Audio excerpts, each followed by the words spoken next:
Eu sou o professor Guilherme Tucher e esse é o podcast Natação, Treinamento Esportivo em Algo a Mais. Acompanhe hoje a quarta parte da nossa série de 11 partes. E se você quiser receber no seu celular as atualizações que eu faço no meu site, no podcast, lá no site, na capa, na página inicial, tem um bannerzinho para você clicar e fazer parte do meu grupo no Telegram. Estou esperando por você. Quando eu fui treinador, eu fazia isso com os nadadores. Por exemplo, os nadadores mais novos, a gente fazia clínica focado mais na técnica. E os nadadores mais velhos, a gente dava aula de fisiologia para os caras. Dava aula de treinamento. Para ele entender isso. O que é um treino fraco, o que é um treino moderado, o que é um treino intenso. Por que o treino anaeróbico tem que ser no máximo. Não é porque o professor é malvado, porque o treinador é bonzinho. Não é. É porque aquele sistema para ser desenvolvido precisa ser feito com essa característica. Por outro lado, por que um treino submáximo, um treino de recuperação, deveria ser feito com velocidade de recuperação? Mas realmente, às vezes o treinador está muito focado em só nadar. A gente faz lá a gente tem um equipamento para poder medir força em nado atado e a gente tem tentado fazer isso com a natação e com o polo aquático e muitas vezes a dificuldade que a gente encontra no clube é que o treinador não quer abrir mão de 20 minutos do treino para poder fazer o teste, apesar dele querer que o teste seja feito, porque ele acha que se o cara perder 20 minutos de treino é a morte, que não vai ganhar medalha por causa disso. Aí a gente fala assim, coloque os momentos de avaliação na sua periodização, para que isso faça parte do seu planejamento. A pessoa não entende, não aceita. A mesma coisa que a colega falou antes aí, se a gente for pensar às vezes ciclistas, o cara não entende que tem que descansar, o cara ainda mais porque geralmente rodam muita distância, é um tipo de fadiga que não é tão visível, né? Porque nos estímulos mais curtos a fadiga talvez seja mais visível, porque o cara entra numa condição de baixo estoque de glicogênio, o cara não consegue fazer o exercício. Mas se a gente for pensar em provas mais longas e treinos longos, o cara vai rodar ali porque está usando gordura, o cara tem energia para ficar 3 dias pedalando. E o cara não descansa nunca. Então a gente precisa melhorar muita coisa no treino, com certeza. E vamos ver, depende de cada um de nós aí, né? Então, cada um desses mesociclos, eles são associados a microciclos. A gente deu nomes aos mesociclos e aos microciclos para que a gente entenda o que está acontecendo. Então, tem exemplos aí também de um mesociclo básico estabilizador, mesociclo de controle, o pré-competitivo e o competitivo com várias situações, e o recuperativo também, que seria na transição. Então, tem um recuperativo de 2 semanas e um recuperativo de 4 semanas. A transição ela é importante porque ela é uma diminuição paulatina da condição de treinamento. Então não seria adequado que o atleta, logo depois da última competição do ano, ele parasse de treinar e entrasse de férias. O ideal é que tenha essa recuperação que a gente chama de ativa e depois, se ele quiser entrar se ele for entrar de férias, ele vai fazer essa recuperação com características mais passivas, mas dependendo do atleta, da modalidade esportiva, não seria interessante que ele destreinasse por completo, porque senão o retorno ao treinamento é sempre mais difícil. Descendo ainda mais, a gente chega agora nas sessões de treinamento. Apesar da importância de tudo que a gente falou até agora, macrociclo, períodos, fases, mesociclo, microciclo, é na sessão de treinamento que a gente realmente vai ver o que está acontecendo. O que acontece? Não adianta você fazer um desenho muito bonito de macrociclo e a sua sessão de treino estar incoerente com aquilo que você deveria fazer. E é aqui que muitas vezes a gente erra. A gente faz um macrociclo muito bonito, mas na hora de prescrever o treino a gente erra. Isso tem muito a ver com o que o Edson estava falando agora. Poxa, eu tinha que nadar por uma determinada velocidade, eu estava me sentindo bem, me empolgava, eu estava ansioso, acabava nadando mais rápido, porque a gente entende que sempre tem que nadar mais rápido, tem que ser o primeiro a fechar a série.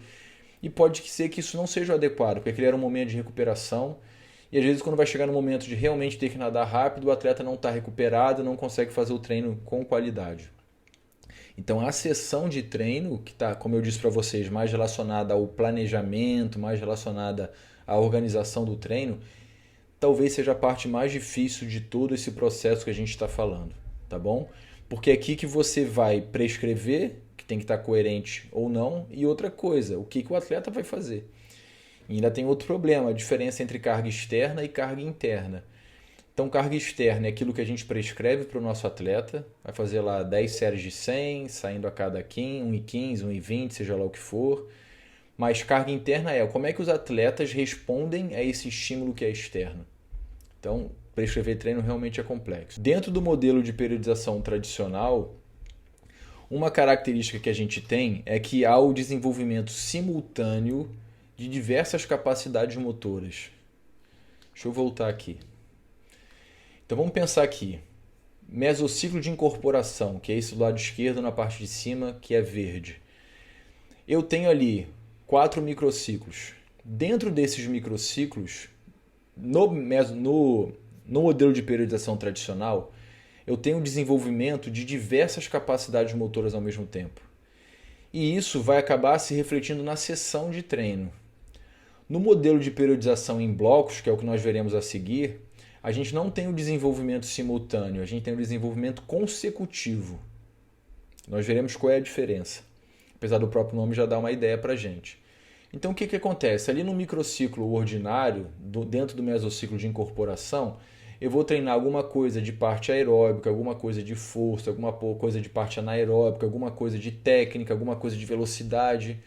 Então poderia surgir uma dúvida, poxa Guilherme, se eu tenho que treinar várias coisas dentro de uma sessão, qual deveria ser a ordem mais adequada para que eu tire o máximo proveito dessas capacidades?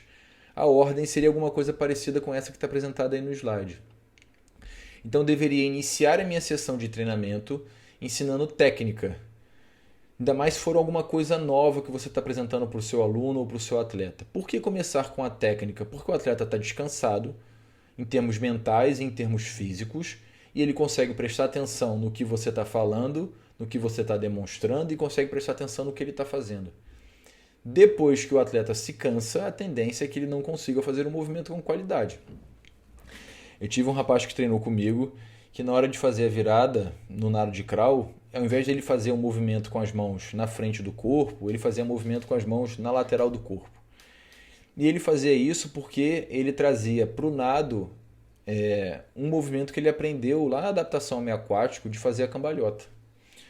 E eu falei para ele, Júlio, tá errado, o movimento tem que ser assim. Então no treino, enquanto ele estava descansado, fazendo as séries longas, porque é submáximo, ele conseguia fazer um movimento bonitinho. Beleza. Quando chegava na fase específica, que a gente fazia mais tiro, ele acertava alguns e errava os outros. Na competição acabava acontecendo a mesma coisa. Então, enquanto o Júlio acertava as viradas, eu percebia que ele estava bem. Quando ele começava a errar a virada e fazer aquilo que naturalmente ele faz de maneira automatizada, eu pensava, ferrou, o Júlio cansou. Tá? Então, quando você consegue prestar atenção no que você está fazendo, porque você não está cansado, você se policia para fazer o que é correto. Quando você cansa, você faz aquilo que é automático, que é natural. Talvez seja aquele ditado que minha mãe usava muito, né? De casa vai à praça. O que você faz no seu dia a dia, na sua casa, você vai manifestar fora da sua casa, porque aquilo é normal para você. Então, qual era o nosso desafio no treino? Fazer com que a virada correta fosse parte natural do movimento dele e substituísse aquele movimento inadequado. Tá bom? Depois da técnica, treinar a velocidade, porque da mesma maneira eu preciso ter estoques de energia suficientes e preciso ter força para poder treinar velocidade. E o que geralmente os professores fazem? Colocam o treino de velocidade no final da sessão de treino. O que é incoerente. Mas eu teria um outro ponto de vista aqui. Se eu estou na fase de preparação geral, o objetivo é desenvolver a condição cardiorrespiratória, desenvolver a condição aeróbica. Então, talvez justifique você ter algumas sessões na fase de preparação geral, onde a velocidade, se acontecer naquela sessão, ela acontece no final. Ok? Essa é uma ideia. Então, o objetivo ali não é desenvolver a velocidade, porque a velocidade é desenvolvida na fase específica. A finalidade ali é só estimular a velocidade. Então, você pode fazer essa mescla. Na fase de preparação geral, algumas sessões de velocidade são no início, em outras são no final, tá? Mas saiba que fazer velocidade depois de treinar a condição aeróbica, o treino de velocidade vai ficar ruim. É um treino de estímulo, não é um treino para desenvolvimento. Por outro lado, na fase específica, já não faz sentido treinar velocidade no final da sessão. A velocidade tem que ser oferecida no início da sessão. Depois da velocidade, deveria se treinar força. E aqui a gente tem um problema, porque muitas vezes a gente treina força na natação fora da água, como o exemplo que o Edson deu. Então talvez nesse caso a gente tenha que inverter. Colocar o treino de força, se for fora da água, antes do treino de velocidade. E talvez justifique quando você caia na piscina fazer um aquecimento um pouquinho melhor para você meio que destravar. Senão o cara vai treinar velocidade, o movimento não sai com naturalidade. Tá? Por outro lado, se o treino de força for feito dentro da água, talvez justifique manter essa ordem que está aí. Por outro lado, também, quando a gente pensa em treinamento de força, ele está muito associado ao treino de velocidade. Então, apesar de estar separado, isso é uma divisão didática, eu poderia estar treinando velocidade e força explosiva na natação dentro da água como conteúdo único, porque os dois estão muito próximos. Só no final da sessão de treino que eu vou ter o treino da capacidade anaeróbica ou resistência anaeróbica, nós vamos explicar o que são esses termos, e por último a condição aeróbica. Então essa ordem ela é importante para que cada um desses estímulos seja realizado pelos nossos atletas, pelos nossos alunos, pelos nossos nadadores com qualidade. Então começa por aquilo que é mais neural e depois termina com aquilo que é mais metabólico, que é a parte de resistência anaeróbica e resistência aeróbica. Legal. A ideia aqui agora, pessoal, é a gente fazer um resumão do que a gente falou até agora, mas eu preciso saber das dúvidas de vocês. Perfeito, poderia usar o palmar, a nadadeira, um paraquedas, o elástico, tanto contra o nadador quanto a favor do nadador. Mas a grande questão é a seguinte, ó, é que a gente não falou disso ainda, mas vou tentar te explicar. Na fase de preparação geral, eu tenho que desenvolver tudo que é geral. E o desenvolvimento da força, ele é geral, da força máxima. Porque os esportes, e no caso a natação, precisa de força rápida, precisa de força explosiva. Então, na fase de preparação geral, eu vou desenvolver uma força que é geral, uma força máxima. E na fase específica, eu vou desenvolver a potência. Se você coloca um nadador para fazer tiro com o palmar e o palmar for muito grande, o que vai acontecer com o movimento dele? Vai ficar mais lento. Perfeito, porque quanto maior a sobrecarga, que também está lá no final, quanto maior a sobrecarga que você tenha que vencer, por mais força que você faz, o movimento é lento. Para ficar fácil entender, vamos imaginar um supino ou um agachamento. Vamos supor que você levante sua repetição máxima no supino, lá na academia, é 60 quilos. Se eu coloco 20 quilos, você faz um movimento explosivo. Quando o peso começa a chegar próximo de 50, 55, que está próximo do seu máximo, você está fazendo muita força, está tentando jogar a barra para cima, mas a barra se move lentamente. No caso isso da natação é você usar um paraquedas muito grande, você usar um palmar muito grande ou uma nadadeira muito grande. Por mais força que você faça, o movimento é lento, então isso é uma força geral. Se você quiser desenvolver uma força específica, que é a potência, o palmar deveria ser menor, a nadadeira deveria ser menor. Entenderam a ideia, pessoal? Então o palmar grande vai te desenvolver uma força máxima, vai te desenvolver uma força geral. O palmar pequeno, às vezes a própria mão, talvez seja mais ideal para desenvolver a potência, que é a força específica. Consegue aplicar isso em qualquer esporte. Esses desenhos gerais que a gente falou até agora servem para qualquer esporte, ainda mais se for um esporte individual. Se eu estiver pensando na hidroginástica, segue a mesma lógica. No início, que a gente chamou aqui de fase de preparação geral, eu poderia estar oferecendo movimentos e exercícios com uma duração maior, porque desenvolve a condição mais cardiorrespiratória. Então, se eu controlo o exercício da hidroginástica por repetição ou por tempo, eu vou estar oferecendo exercícios que durem mais. Quando eu chego na fase específica, eu já estou preocupado com os movimentos que são mais curtos, mais explosivos e mais intensos, porque eu estou preocupado com o desenvolvimento da potência. Então segue a mesma lógica. E mesmo para o indivíduo que não é atleta, ele precisa tanto de força quanto de potência. Vamos pensar os idosos, né, que geralmente estão envolvidos na aula de hidroginástica. Há muitos casos de queda porque ele não consegue se recuperar de um desequilíbrio. Isso é um movimento que necessita ser feito com velocidade. Isso pode ser desenvolvido na hidro. Só que de uma maneira geral as pessoas não entendem isso e ficam fazendo sempre os movimentos completos e amplos, que são importantes, mas não estão desenvolvendo tudo que poderia ser desenvolvido na água. Se eu estiver pensando no polo aquático, é a mesma lógica. Eu só acrescentaria aqui a parte de tática, que a gente não está discutindo, porque isso na natação não é comum. Se eu estiver pensando no atletismo, a mesma coisa, no ciclismo, a mesma coisa, é a mesma lógica. A diferença é que, como eu disse para vocês, 10 quilômetros na natação é um volume grande. 10 quilômetros no atletismo não é nada. 10 quilômetros no ciclismo, então, não faz nem cosquinha. Então, a diferença é no que você vai oferecer de volume, como se treina força na água, como se treina força na corrida, como se treina força no ciclismo, mas a lógica é a mesma. O desafio, então, é, para qualquer modalidade esportiva, entender o que é específico. O que é específico para o meu esporte, seja ele qual for. O que é geral para o meu esporte, seja ele qual for. Para você dividir esses estímulos de treino entre fase geral e fase específica. Então eu acho que esse é o seu desafio, entender para mim o que é específico, sabe? Para qualquer modalidade esportiva. Depois que você entende isso, fica mais fácil. Isso é contraproducente. Aquilo que a gente falou, quanto mais duradouro for o treino, menos intenso ele é. E tem muito movimento no nado que é de salto, que é movimento de potência. Então, né, para tirar o corpo da água, essas coisas, então não sei, eu acho que teria que mudar alguma coisa ali, mas eu também não conheço profundamente a modalidade, não estudo, eu sou um curioso do nado, mas em termos de conhecimento de treino, eu entendo que a gente poderia mudar alguma coisa no nado, sabe? Então eu vou fazer um resumão geral aqui para a gente continuar, pessoal. A gente tem uma estrutura maior. O que é periodização? É a organização do tempo disponível de treinamento em períodos de aquisição, de manutenção e de perda da forma esportiva. Esse nosso ciclo de aquisição, manutenção e perda da forma esportiva é dividido em etapas menores para facilitar o nosso controle.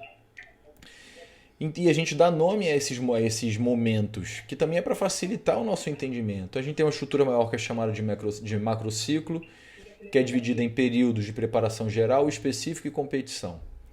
Esses períodos são divididos em fases, que a gente chamou de fase de preparação geral, específica, pré-competitiva, competitiva e de transição. Esses momentos são divididos em mesociclos, os mesociclos são divididos em microciclos e os microciclos são divididos em sessões de treinamento. Tudo que a gente faz de microciclo para cima, ou seja, de microciclo até macrociclo, é muito mais teórico, de racionalização do processo de treino do que de aplicação do treino propriamente dito. A aplicação do treino propriamente dito acontece na sessão. Aí você poderia me perguntar, poxa, então por que fazer tudo que está antes? Por que pensar em microciclo, mesociclo, período, fase? Porque o que a gente tem que oferecer na sessão de treino são justamente conteúdos de treino, são exercícios que atendam ao que você determinou de objetivo para as etapas superiores. Por isso que pensar da estrutura maior para a estrutura menor é importante. Se você só pensa nos exercícios, você pode terminar uma aula muito bem, mas você não sabe se aqueles exercícios vão criar uma progressão coerente que vão levar à melhora do desempenho. Então, saber os nomes dos mesociclos e dos microciclos, associar os dois é muito importante. E pode ser, às vezes, inicialmente uma coisa, pô, tá maluco, essas coisas são difíceis, mas não são, porque são os mesmos nomes. A gente vai sempre começar da mesma maneira, vai terminar da mesma maneira, e o miolo o miolo também é o mesmo. A diferença é, como eu dei exemplo anteriormente, que para alguns atletas o objetivo vai ser alcançar rendimento em nível estadual, para outros é ganhar com Jogos Olímpicos.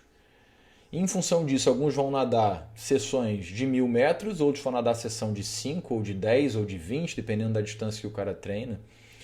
Em função também, se a gente fosse pensar em outras atividades na água, e se fosse pensar na hidroginástica, em função disso, algumas senhoras vão fazer 10 séries de 40 segundos e outras vão fazer, senhoras não, porque não é só senhoras, né? Mas algumas pessoas vão fazer 10 séries de 40 segundos e outras podem fazer 3 séries de 3 minutos.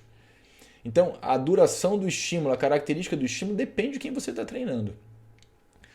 A grande questão é, se você não sabe, como a gente estava conversando antes aqui, se você não está determinando facilmente o que é geral, o que é específico para o seu aluno, para a sua modalidade esportiva, a tendência é que você se perca no meio do caminho. Aí o treino acaba não ficando tão bom, tá? Então, fizemos um resumão do modelo de periodização tradicional. Vamos fazer aí o início do modelo de periodização em blocos. Ele é bem mais breve do que o modelo tradicional, porque no final das contas ele segue a mesma lógica, tá? E daqui a pouco a gente para a gente almoçar. Vamos lá. Eu falei para vocês dos pressupostos teóricos que existem no modelo de periodização tradicional. Se a gente for pensar no modelo de periodização em blocos, a gente vai se basear principalmente nesses dois conceitos aqui. O primeiro é de efeito acumulado do treinamento e o outro é do efeito residual. Qual é a ideia do efeito acumulado de treinamento? Depois que o atleta passa por anos de treinamento, algumas adaptações são tão pronunciadas que é como se o atleta não perdesse aquelas condições, principalmente as condições gerais. Eu me lembro quando eu comecei a dar treino, a gente foi numa competição em Rio das Ostras, que é a região dos lagos, e tinha um rapaz lá, um nadador, que já estava aposentado há uns, 5 anos. Ele estava até traumatizado de piscina, não queria mais saber de piscina, porque durante a adolescência dele ele acordava de madrugada para treinar na água fria, não sei o que lá. E ele foi lá só fazer uma demonstração. Ele caiu na piscina e, assim, nadou 50 peito, mas fácil, deve ter feito talvez 26, 27 segundos no peito, nadando fácil. E é um cara que nem treinava mais. Então, imagina se ele estivesse treinando, né? Algumas dessas condições, principalmente as condições gerais, elas são mantidas. Não foi o Felipe Brandão, não, foi o Fabiano Borges. Mas os dois são de Campos, é o mesmo grupo aí. Caramba, você conhece? Eu não falei, mas já que você conhece. Acho que o Felipe treinou no Vasco também, né? Acho que os dois são de Campos, não tenho certeza. O Fabiano com certeza e tá morando lá agora. Então, não justificaria, depois de 10 anos de treino, depois de muito tempo de treino, você ficar dando ênfase à condição geral como é preconizado no modelo de periodização geral. Desculpa, no modelo de periodização tradicional. Por que não faz sentido isso? Porque o treino da condição geral não eleva a forma esportiva. O desempenho esportivo ele é dependente do treino da condição específica. Por isso que se há uma crítica à especialização precoce. E por isso que os treinadores ficam tentados a fazer essa especialização. Porque o que acontece? Quando o atleta treina o que é específico, o desempenho dele melhora muito rapidamente. Isso para um atleta que é adulto, isso é importante e é necessário. Se ele não treinar a parte específica, ele não vai melhorar. Ele precisa treinar muito do específico e melhorar um pouquinho. Quanto mais treinado, menos treinável. Por outro lado, o atleta que está em formação deveria dar ênfase à condição geral. Porque ele é tão destreinado que mesmo a condição geral vai elevar a forma esportiva dele. E se você oferece estímulos específicos, aí que eleva mais ainda. Só que a tendência é que ele chegue num platô, que foi um ponto que o Edson trouxe pra gente. Entra num platô mais precocemente. Mas a ideia do efeito acumulado depois de anos de treinamento, você tem alterações fisiológicas, físicas, técnicas, que são quase que permanentes, vamos dizer assim. O Djalma Madruga já é adulto, já é velho, já é idoso. E mesmo assim, se você for pegar o cara nadando, a última vez que eu vi o cara nadando 400 metros, é absurdo. É uma distância extremamente difícil, porque ela não é nem aeróbica e nem anaeróbica plena, ela está no meio do caminho, é uma distância extremamente difícil. E o cara nada com qualidade ainda, né? O cara foi nadador olímpico, todo mundo acho que conhece. Então tem esse efeito acumulado. Então a ideia por que eu vou dar ênfase, vou fazer uma fase de preparação geral extremamente longa se eu não preciso disso? E o efeito residual ele traz para a gente o seguinte: depois que você cessa o treinamento de uma capacidade motora, se você for bem treinado, você mantém a manifestação dessa capacidade mesmo sem treiná-la. Então o que tem no esquema abaixo aí do lado direito? Eu tenho 3 momentos, o A, o T e o R. Isso vai caracterizar esse tipo de periodização, que é a periodização ATR ou periodização em blocos. O A significa acumulação, o T transformação e o R realização. Perceba que embaixo dessas 3 letras tem 3 como se fossem setas ou faixas. Uma que é maior, uma intermediária e uma que é pequenininha. O que ele está falando para a gente? O que você treinou na fase de acumulação, em função da característica desse atleta que não é iniciante, o que você treinou em A, mesmo que você não treine isso em T, que seria a transformação, você consegue manter essa capacidade motora se manifestando com qualidade até a realização, que é a competição. O que você treinou em T, que é a transformação, mesmo que você não treine na época de realização, você consegue manter em função da característica do tipo de estímulo. Então, baseado nesses dois pressupostos teóricos, que são testados na prática também, que o modelo de periodização tradicional ele foi proposto. Fazendo comparações com o modelo de periodização em blocos, que é o que a gente está falando agora, com o modelo de periodização tradicional que a gente falou anteriormente. Aqui, a gente não tem um desenvolvimento de muitas capacidades motoras. A gente tem um desenvolvimento de poucas capacidades motoras, porque a ênfase é naquilo que o atleta precisa para poder ter rendimento. A ênfase não é na preparação do atleta, como aconteceu no modelo tradicional. Aqui o cara já está preparado, ele precisa aperfeiçoar as condições específicas.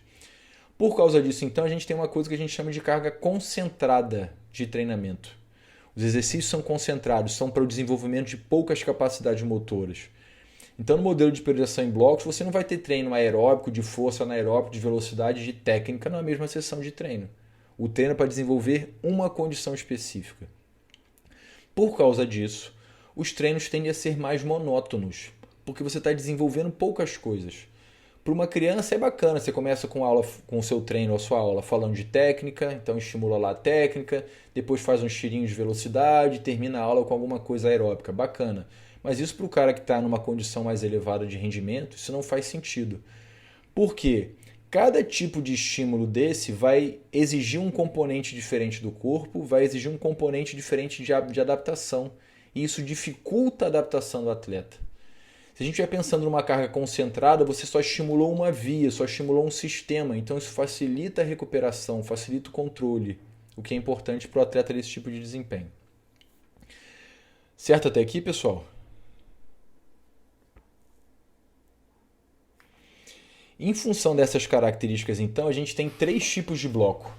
Se lá no modelo tradicional nós tínhamos diferentes tipos de mesociclo, diferentes tipos de microciclo, aqui a gente não tem isso. A gente só tem 3 blocos: acumulação, transformação e realização.